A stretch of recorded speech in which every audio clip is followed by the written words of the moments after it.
चलिए अगला सवाल लेते हैं। प्रश्न 4 है, यूक्लिड विभाजन प्रमेय का प्रयोग करके दर्शाइए कि किसी धनात्मक पूर्णांक का वर्ग किसी पूर्णांक m के लिए 3m या 3m प्लस 1 के रूप का होता है। तो इसमें धनात्मक पूर्णांक का वर्ग बताना है कि वो m के लिए 3m या 3m प्लस 1 के रूप का होता है। तो ऐसे सवालों में सबसे पहले प्रक्रिया वही रहेगी। सबसे पहले लिखते हैं हल। चौथा सवाल है, और माना धनात्मक पूर्णांक a है। तो मान लेंगे धनात्मक पूर्णांक a है। अब भाजक लेंगे, तो सवाल में 3 है इसलिए भाजक 3 लेंगे। अब लगा देंगे यूक्लिड विभाजन एल्गोरिथम से या यूक्लिड विभाजन प्रमेय से। यूक्लिड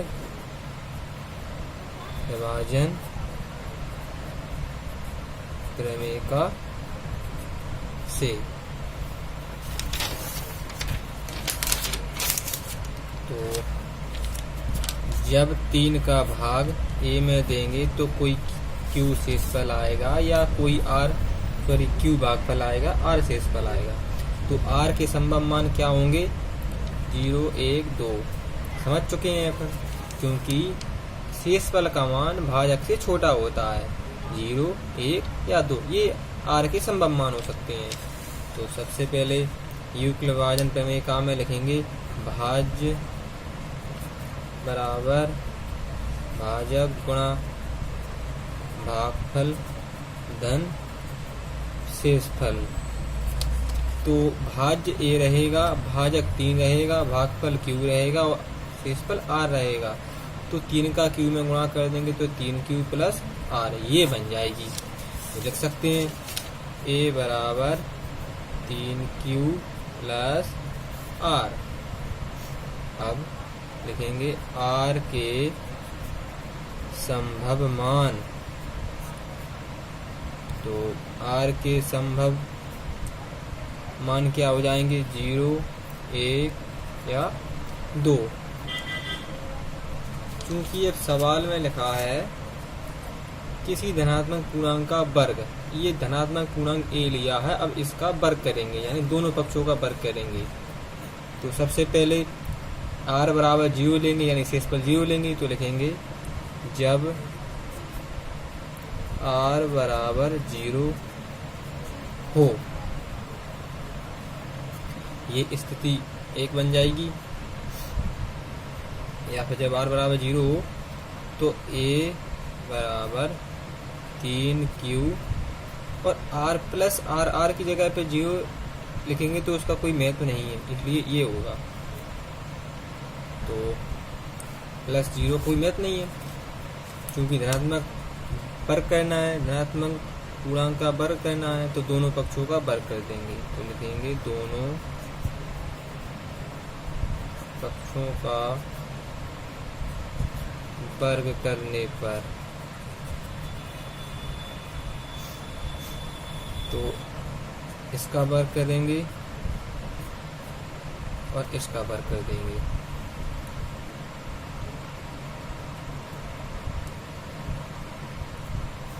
तो a स्क्वायर 3q का वर्ग करेंगे। चलिए रब का समझते हैं। 3q का वर्ग करेंगे तो यानी 3q को 2 बार गुणा करके लिखना है। तो 3 3 9 और q का q में करेंगे तो 9q स्क्वायर।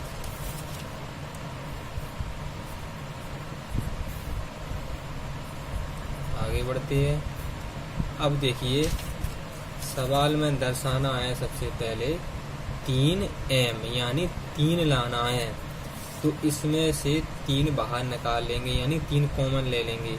तो इसमें से 3 कॉमन ले लेंगे तो अंदर बच जाएगा 3 और q स्क्वायर जैसे कि तैसे, क्योंकि 3 3 9 9q स्क्वायर। इसमें से 3 बाहर निकाले क्योंकि 3 सवाल में लेना है। तो अब a स्क्वायर बराबर 3। इस पूरे कोष्टक की जगह पर m लिख सकते हैं। तो यहाँ लिख देंगे m बराबर 3q स्क्वायर, चूँकि m बराबर क्या लिया है 3q स्क्वायर, क्योंकि 3m लेना है, यानी m का मान इसमें 3q स्क्वायर मान लिया गया है। तो 3 और ये पूरा मान m की जगह पर लिख दिया, ये m का मान ले लिया। ये स्थिति 1 हो गई। तो यहाँ पे स्थिति 1 लिख सकते हैं सबसे ऊपर। स्थिति 1। अब लेते हैं स्थिति दूसरी। तो जब r बराबर 1 हो तो स्थिति ये दूसरी रहेगी। तो अब r बराबर क्या लेना है 1। तो ये a बराबर ये, अब r की जगह पे यहाँ पर 1 लिखना है। तो a बराबर 3q प्लस 1, दोनों पक्षों का वर्ग करने पर, क्योंकि वर्ग करना है, दोनों पक्षों का वर्ग करने पर, दोनों पक्षों का वर्ग कर देंगे। 3q प्लस 1 इसका भी वर्ग कर देंगे।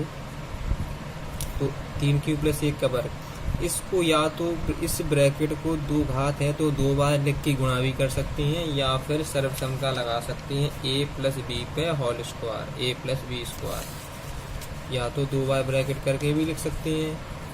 और ब्रैकेट अगर सूत्र लगाएंगे तो सर्वसम का होती है a square 2ab plus B square. तो a का मान 3q, b का मान 1, तो 3q स्क्वायर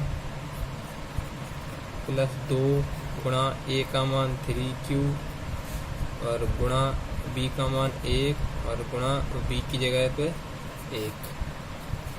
तो 3q को 2 बार गुणा करके लिखेंगे 3q गुणा 3q, तो 3 3 का 9 और q हो जाएगा q स्क्वायर। तो ये हो जाएंगे 9q स्क्वायर प्लस 2 3 6q, 1 का वर्ग करेंगे तो 1 ही आएगा। ये सर्वसम का से हम लिख सकते हैं 9q स्क्वायर। तो यहाँ लिखेंगे 9q square plus 6q 1 plus 1, तो 6q प्लस 1, ये सर्वसम का से लिख दिया।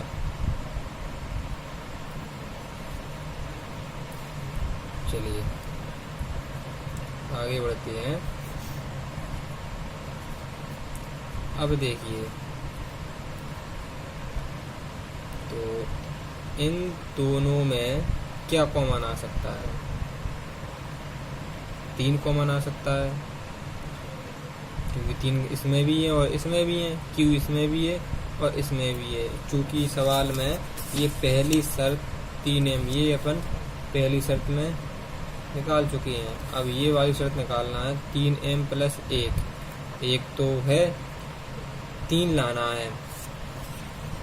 तो इसमें से या तो 3q कॉमन निकाल सकते हैं या काली 3 भी कॉमन निकाल सकते हैं। अगर काली 3 कॉमन निकालेंगे तो क्या बचेगा, 3 भाग देने पर क्या आएगा, 3 3 का 9 और q स्क्वायर जैसा का तैसा, और 3 को भाग 6 में देंगे तो 3 दूनी 6, q जैसे के तैसे और कोष्टक बंद और 1। अब a स्क्वायर अब लाना है 3q plus 1, 3m plus 1, sorry 3m plus 1 लाना है। तो 3, ये पूरा कोष्टक m की जगह पर लिख दिया जाएगा। तो 3m प्लस 1 जैसे के तैसे। तो इसमें m का मान क्या हो जाएगा, ये पूरा ब्रैकेट m का मान है 3q स्क्वायर प्लस 2q, ये m की जगह पे लिखा गया है। तो 3m प्लस 1, ये स्थिति दूसरी से स्पष्ट हो गया। और दोनों ही चीज़ें ज्ञात करनी थी।